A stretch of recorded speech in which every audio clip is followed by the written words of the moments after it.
நற்பவி நலம் பெறுவோம், வளம் பெறுவோம். இந்த காணொலியை பார்த்து கொண்டிருக்கும் அன்பு நெஞ்சங்களுக்கும் சப்ஸ்கிரைப் செய்த சொந்தங்களுக்கும் சேர்வராகினி அறக்கட்டளையின் சார்பாக பொன் பரமேஸ்வர சுவாமிகளின் ஆசீர்வாதங்கள், நன்றிகள். சாய்ராம். பஞ்சேந்திரியங்களுக்கும் கர்மேந்திரியங்களுக்கும் உள்ள தொடர்பு என்னன்னு கேட்குறாங்க. பஞ்சேந்திரியம் என்ன, கர்மேந்திரியம் என்ன? கர்மேந்திரியம் என்றால் என்ன, பஞ்சேந்திரியம் என்றால் என்ன? அது தெரிஞ்சால் நம்ம அடுத்த வேலைக்கு போக முடியும். மனிதனுக்குள்ளே இயந்திரம் இருக்கிறதா, பஞ்சேந்திரியங்கள். கழுத்துக்கு மேலே தான் எல்லாமே, இது கீழே ஒன்றும் கிடையாது, எல்லாம் சாக்கடை. கழுத்துக்கு கீழே எல்லாம் சாக்கடை, கழுத்துக்கு மேலே தான் நம்ம தெய்வமெல்லாம் இருக்குது, அனைத்து தெய்வங்களும். இதெல்லாம் ட்ரைனேஜ் சிஸ்டம். என்னதான் ஹைஃபையாக இருந்தாலும் கண்டிப்பாக அவன் கழிவு வெளியே போய் தானே ஆகும், இல்லைன்னா நாரி போயிடும்ல. ஸோ எண்ஜான் உடம்புக்கு சிரசே பிரதானம். 8 ஜான் அவங்க கையில், இங்கேருந்து எண்ணா 8 ஜான் தான் உடம்பு. இங்கேருந்து 1 2 3 8 ஜான் தான் இருக்கும். 8 ஜான் உள்ள உடம்புக்கு இந்த 1 ஜான் இருக்கக்கூடிய இந்த பார்ட்டு தான் பிரதானம். இது பண்ணுறத வேலை தான் கழிவுகளை பூரா எத்தனை 7 ஜானுக்கு கீழே அனுப்புதான். 1க்கு 2க்கு 3க்குன்னா என்னது, வேர்வை, எத்தனையோ இருக்குது. நாம் செயல்படுத்தக்கூடிய எல்லா எண்ண அலைகளும் எல்லா செயல்களுக்கும் காரணகர்த்தா யார்? நம்முடைய ஆன்மாவும் உயிர். ஆன்ம பதிவுகள் உயிருக்குள்ளே வந்து அந்த உயிர் வேலை செய்யும்போது உள்ளே இருக்கக்கூடிய அனைத்து விதமான செயல்களை என்ன செய்யும்? முடுக்கிவிடும், தூண்டிவிடும். நல்லது கெட்டது எல்லாமே. செயலுக்கு சக்திக்கு நல்ல சக்தி கெட்ட சக்தின்னு நம்ம பிரிச்சுக்கிறோம், அவ்வளோதான். சக்தி ஒன்று தானே. இப்போ கரண்ட்டு ஒன்று தானுங்களே. கரண்ட் பாஸ் ஆகுது, உங்களால் பார்க்க முடியுதா? பார்க்க முடியல. அப்போது அதை உணர முடியுது. பாருங்கள், இப்போ இந்த கரண்ட்டு இந்த பல்புக்குள்ளே போனால் இந்த மாதிரி கலரில் இருக்குது. இந்த கரண்ட்டு இந்த ஃபேனில் போனால் காத்தாடியே சுற்றுது. இந்த கரண்ட்டு ஃப்ரிட்ஜுக்குள்ளே போனால், குளிர்சாதன பெட்டிக்குள்ளே போனால் நல்லா குளிர்ன்னு இருக்குது. ஸோ அந்த கரண்ட்டுன்னு சொல்லக்கூடிய இறைநிலை இந்த பஞ்சேந்திரியங்கள்னு சொல்லக்கூடிய கர்மேந்திரியங்களுக்குள்ளே போனால் அதோட வேலையை செய்யும். கர்ம பலன் ஒன்று இருக்கு இல்லையா, இந்த கர்ம பலன் தான் கர்மேந்திரியங்கிறதுங்க. பஞ்சேந்திரியங்கள்லாம் என்னது? பஞ்சேந்திரியங்கள்லாம் வேறு ஒன்றுமே கிடையாதுங்க. முதல்ல காது 1, கண் 2, மூக்கு 3, வாய் 4, தலை 5. இந்த 5 தானுங்க பஞ்சேந்திரியம். பஞ்சேந்திரிய தவம்னு சொல்லுவாங்க. என்னென்னா 5 உறுப்புகளையும் அந்தந்த உறுப்புகளை நாம் நினைத்து அதை நாம் செயல்படுத்த தோங்குவது, அதுக்கு தியானம் பண்ணுவாங்க. மூக்குக்கு ஒரு தியானம் இருக்குது, வாய்க்கு தியானம், கண்ணுக்கு காதுக்கெல்லாம் தியானம் இருக்குது. எல்லாத்துக்கும் மேலே சகசிராரான்னு சொல்லக்கூடிய இந்த மண்டைக்கும் ஒரு தியானம் இருக்குது. ஸோ இப்போ தியானத்தில் சிறந்தது எதுன்னு கேட்டால் ஒன்றுமே கிடையாது, சூன்ய தியானம். அதுதான் சிறந்தது. சூன்யம்னா என்ன? முட்டை. ஒன்றுமே நினைக்காம நீ தியானம் பண்ணணும், அதுதான் சிறந்தது. அது யாரும் பண்ண முடியுமா? பண்ண மாட்டாங்க. ஏன் தெரியுமா? அதனால் ஒரு யூஸும் கிடையாது. இந்த உலகத்தில் வாழ்கிறதுக்கு என்ன தேவை? முக்கியம் உடல்நிலை சீராக இருக்க வேண்டும், மனோநிலை சீராக இருக்க வேண்டும். இதுக்கெல்லாம் சீராகணும்னா என்ன வேணும்? பொருளாதார நிலை நமக்கு முக்கியமாக இருக்கணும். பொருளாதார நிலை இருந்தால் மட்டும்தான் இதெல்லாமே சீராக இருக்க முடியும். ஸோ அப்போ அந்த சீர்மிகும் இந்த உருவத்தை தாங்கி நடப்பது என்னது? கர்மேந்திரியங்கள் என்று சொல்லக்கூடிய பஞ்சேந்திரியங்கள். பஞ்சேந்திரியங்களுடைய செயலால் தான் கர்மேந்திரியங்களும் ஒன்றாக இணைந்து ஒரு வேலையை பார்க்குது. இப்போ ஒரு கர்மேந்திரியம் என்ன? ஒரு கர்மான என்ன? போனது நீ ஒரு பாவம் செஞ்சுருக்க, அந்த பாவத்தை கழிப்பதற்காக இந்த பிறவி எடுத்திருக்கோம். ஸோ இந்த உருவத்தில் இந்த பஞ்சேந்திரியம் இந்த மாதிரி இருக்குது. இதுக்குள்ளே நம்ம எண்ண அலைகள் ஒன்றா சேருது. அந்த எண்ண அலைகள் ஒன்றா சேரும்பொழுது பஞ்சேந்திரியங்களில் வேலை செய்ய வைக்கிது. பஞ்சேந்திரியங்கள் பண்ணக்கூடிய செயல்கள் தான் உங்களுடைய பதிவில் வருது. அந்த பதிவு தான் என்ன? கர்மா, நல்வினை தீவினை. அது நம்ம செய்யக்கூடிய கர்மாவுக்கு நம்ம காரணம் இல்லை. எவ்வளோ இயக்கிறா நம்ம இயங்கிட்டு இருக்கோம், தட்ஸ் ஆல். ஸோ அந்த இயக்கம் முடிஞ்ச உடனே நம்ம எல்லாம் என்ன, இப்போ ட்ராமா முடிஞ்சவொடனே அவங்க க்ளோஸ் பண்ணிட்டு அவங்க வீட்டுக்கு போகிறாங்கல்ல, அப்படி தான் நம்ம வீடு எங்கே இருக்குது? மேலே இருக்குது. இறைவனிடம் இயற்கை எய்தினார், இறைவனுடைய சேர்ந்தார் அப்படின்னு என்ன? அவனுடைய உயிர் போச்சு. உடலில் இருக்கக்கூடிய எல்லாம் போச்சு. உள்ளே இருக்கக்கூடிய அந்த கரண்ட்டுங்க மேலே போயிடுது. மேலே போய் பஞ்சேந்திரியங்கள் பஞ்ச பூதங்களுக்குள்ளே சேர்ந்த நிலம், நீர், நெருப்பு, காற்று, ஆகாசம் சொல்லக்கூடிய பஞ்சபூதங்கள் வழியாக ஒன்றாக இணைந்து விடுகிறது. அப்போ திருப்பி அதுக்கு பருத்து இருக்காது. ஸோ இந்த பிரிவில்லா பெருங்கடலில் நீந்துவதற்கு நம்ம என்ன பண்ணோம்? கர்மேந்திரியங்களை பத்திரமாக பார்த்து கொள்ள வேண்டும். அப்போ நம்ம என்ன அலைகள் அது ரெக்கார்ட் பண்ணக்கூடியது. பஞ்சேந்திரியங்கள் என்று சொல்லக்கூடிய பஞ்சேந்திரியங்களை நாம் பார்த்து செயல்படுத்த வேண்டும்.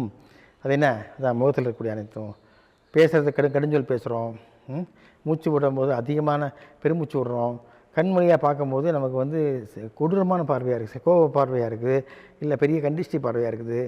எல்லாத்துக்கும் மேலே காதில் கேட்குறது கெடுதலை கேட்டுட்ருப்போம், கெட்ட பேச்சு கேட்போம், கெட்ட வார்த்தையை கேட்போம். இதுதான் இந்த பஞ்சேந்திரியங்களும் ஒன்றாக செயல்பட வேண்டுமானால் இதெல்லாம் கேட்காம என்ன, அதான் நீ பொம்மை பார்த்துருப்பீங்களே, இந்த 3 குரங்கு பொம்மை, 2 கையால் காதை பொத்தும், 2 கையால் கண்ணை மூடும், 2 கையால் வாயை பொத்திக்கும், பார்த்துருக்கீங்களா? ஸோ இதை மட்டும் 3மே கண்ட்ரோல் பண்ணால் ஆட்டோமேட்டிக்காக என்ன ஆகும்? நம்ம கர்மா கழியும். ஸோ இந்த கர்மா கழிஞ்சிட்டோன்னா என்ன ஆகும்? திருப்பி நல்ல ஒரு பிறப்பு கிடைக்கும். இல்லைன்னா நம்ம ஆசை இல்லைன்னா பிறவியற்ற பெருங்கடலுக்கு போயிடலாம். ஸோ ஆகவே இதுதாங்க இந்த கர்மேந்திரியங்களுக்கும் பஞ்சேந்திரியங்களுக்கும் உள்ள தொடர்பு. சரியா? ஒன்றோட ஒன்று இணைஞ்சிக்கிட்டே இருக்கும் எப்போதும். ஆனால் அதை டோட்டலாகவே என்ன பண்ணோம்? கட் ஆஃப் பண்ணி தூக்கி வீசணும். அதுக்கு நம்ம கையில் கிடையாது. நம்ம முயற்சி பண்ணுறதுக்கு அங்கேருந்து நமக்கு கட்டளை வர வேண்டும். இந்த ஜென்மத்தில் இந்த விதி உன்னை விட்டு விலகிவிடும் என்று இருந்தால் மட்டுமே தான் நீ அந்த பஞ்சேந்திரியங்களை கவனிக்க முடியும். கர்மேந்திரியங்கள் மூலியமாக உன்னை எண்ண அலைகளை பாய்ச்ச முடியும். புரிஞ்சுங்களா? ஆகவே நடப்பதெல்லாம் நன்மைக்கே நடராஜா என்று சொல்லி கொண்டு போயிட்டே இருப்போம். உனக்கு தேவையான நேரத்தில் என்ன கிடைக்குமோ கிடைக்கட்டும். இருந்தாலும் முயற்சி செய்வோம். அந்த முயற்சி செய்வதற்காக தான் நான் இப்போ இத்தனை வார்த்தைகளை பேசி கொண்டிருக்கிறேன். ஆகவே இரண்டையும் நாம் கவனித்துக்கொண்டே இருந்தால் நாம் கண்டிப்பாக ஒரு நாள் ஞானியாக மாறலாம் என்று சொல்லிக்கொண்டு விடைபெறுகிறேன். மீண்டும் சந்திப்போம். சாய்ராம்.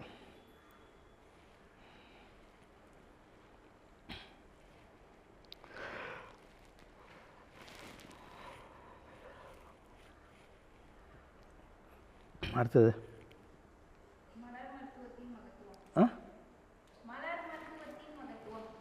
கண்டிப்பாக போயிடலாம் தானே? கண்டிப்பாக பண்ணலாம் தானே?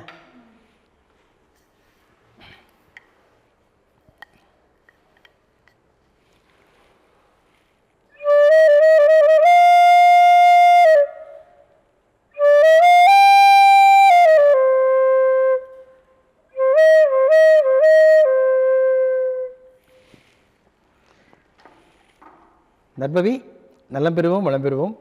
இந்த காணொலியை பார்த்து கொண்டிருக்கும் அன்பறிஞர்களுக்கும் சப்ஸ்கிரைப் செய்த சொந்தங்களுக்கும் சேர்வராகினி அறக்கட்டளையின் சார்பாக பொன் பரமேஸ்வர சுவாமிகளின் ஆசீர்வாதங்கள், நன்றிகள். சாய்ராம். இந்த பகுதியில் பார்த்திங்கன்னா மலர் மருத்துவம் அப்படிங்கிற ஒரு சாப்டரை பற்றி பார்க்கலாங்க. மலர்னால் என்ன? பூக்கள், புஷ்பங்கள். மருத்துவம்னா என்ன? பூக்களை வச்சு நம்ம மருத்துவம் பண்ணலாம் அப்படின்னு ஒரு கான்செப்ட். ஆமாங்க. இப்போ நம்ம சாமி கோயிலுக்கு சாமிக்கே நம்ம பூவை படைக்கிறோம்ல, எதுக்கு படைக்கிறோம்? நேர்த்திக்கடன் செலுத்துகிறோம். இல்லை ஒரு கோயிலுக்கு போனால் ஒரு பூ வாங்க வைக்கிறோம். ஏன்? ஸோ அந்த பூவிலிருந்து நிறைய விஷயங்கள் நமக்கு கிடைக்கும். அந்த மலரிலிருந்து ஒவ்வொரு மலருக்கும் ஒவ்வொரு விதமான குணங்கள் இருக்குது. சில மருத்துவ குணங்கள் இருக்குது. சில இதில் பார்த்திங்கன்னா அந்த கலர் கான்செப்ட், அதோடைய நிறங்களை பார்க்கும்போது நமக்கு என்ன ஆகும்? டோட்டலாகவே நம்முடைய எண்ணங்கள் மாறும்.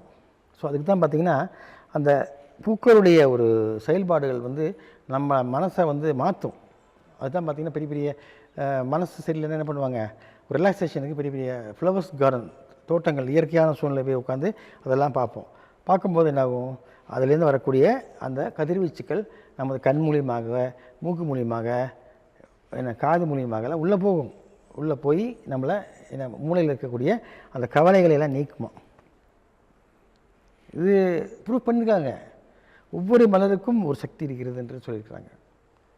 ஒன்றும் இல்லை, உதாரணத்துக்கு கூட ஒன்று சொல்லுவேன். இந்த பாருங்கள், சிம்பிளாக சொல்லிடுறேன். இது எல்லா பக்கமும் கிடைக்கக்கூடிய ஒரு பூ, செம்பருத்தின்னு சொல்லுவாங்க. இந்த செம்பருத்தி பூ எல்லா இடத்துலையும் கிடைக்கும். இதில் இருக்கக்கூடிய ஒரு பவர் பார்த்திங்கன்னா உலகையே ஆளக்கூடிய சக்தி இது. இந்த பூ பார்த்திங்கன்னா நம்முடைய என்னன்னு சொல்கிறேன் நான், இந்த பூவில் நிறம் மட்டுமல்ல, இதுலேருந்து வரக்கூடிய அந்த கதிர்வீச்சுக்கள், கதிர்வீச்சுன்னா அதுலேருந்து ஒரு வாசனையும் வரும். எல்லா பூக்கும் வாசனை இல்லைன்னு நினைக்காதீங்க, கண்டிப்பாக இருக்குது. அதை நம்மளால் அதை நுகர முடியவில்லை. அந்த பூவை வந்து அந்த வாசனையை நம்ம வந்து ஃபீல் பண்ண முடியல, அந்தளவுக்கு அதில் வந்து ஒரு வித்தியாசமான வாசனைகள். இப்போது நம்ம சுற்றியும் ஏகப்பட்ட கதிர்வீச்சு போயிட்டுருக்குது. எல்லா கதிர்வீச்சையும் நம்ம காதில் கேட்குற மாதிரி சவுண்டு நம்ம ஆண்டம் படைச்சிருந்தான்னா கண்டிப்பாக நம்ம பைத்தியம் முடிச்சிடுவோம். மனிதனுக்கு என்ன தேவையோ அந்த டெசிபிள்ஸ், அந்த சவுண்டு மட்டும் தான் நம்ம கேட்கணும். இன்னும் நம்ம உன்னிப்பாக கவனித்தாலோ தியானம் பண்ணாலோ நம்ம தலைக்காமல் இருக்கக்கூடிய மூளையை நம்ம கசக்கினா கண்டிப்பாக பக்கத்தில் யார் பேசிகிட்டு இருக்கான்னு எனக்கு தெரியும். எத்தனையோ எத்தனையோ ஆன்மாக்கள் நம்ம பக்கத்தில் பேசிகிட்டு தான் இருக்குது. எத்தனையோ ரேஸ், இப்போ எஃப்எம் ரேஸ் இப்போ வந்துட்டுருக்குது, எத்தனையோ அது இப்போ என்ன டிவியோட ரேஸ் வந்துடுது.